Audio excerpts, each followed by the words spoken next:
My name is Ron Hittel, and I'm in outside sales. I'm 42 years old, and I have 2 kids and a wife, and live right here in Indianapolis. Hi, good morning. I'm Atul Chugh. I'm the managing partner at Indiana Heart Physicians, part of Franciscan Physician Network here at Franciscan Health, Indianapolis.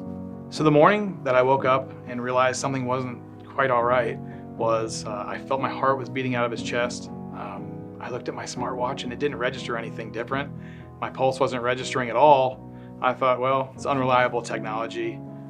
Totally understand that. So after some prodding from my family, I went ahead and checked myself over to Franciscan Immediate Care. And while I was there, they checked me out and realized that my heart was beating rather quickly and said, immediately go over to Franciscan Health emergency room.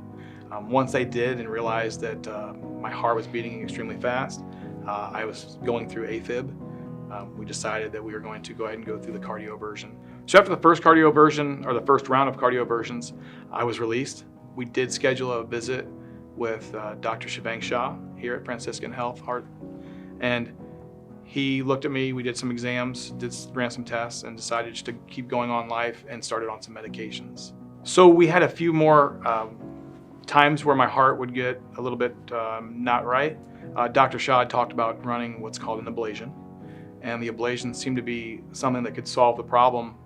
Came in, and during the transesophageal echocardiogram, the TEE, they found there was a mass in my heart.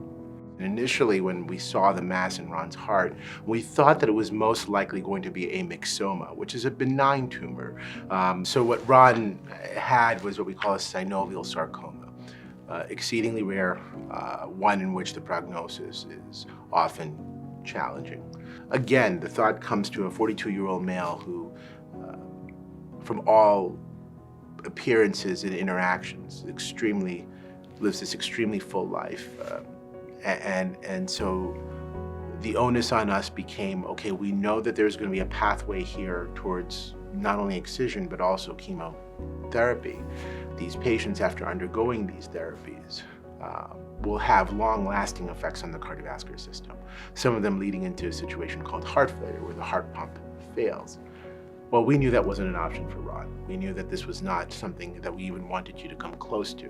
So it was really important for us to be very cognizant of this and to put him on all the therapies that we thought would be cardioprotective, and to watch the heart function like a hawk as he's going through all these processes. There were so many visits. There were so many visits from Dr. Shah, from Dr. Chugh, from Dr. Chugg's staff. So to know that I was being cared for by such great people just warms my heart. Because of the collaborative approach that we have, that's very much part of our tradition here.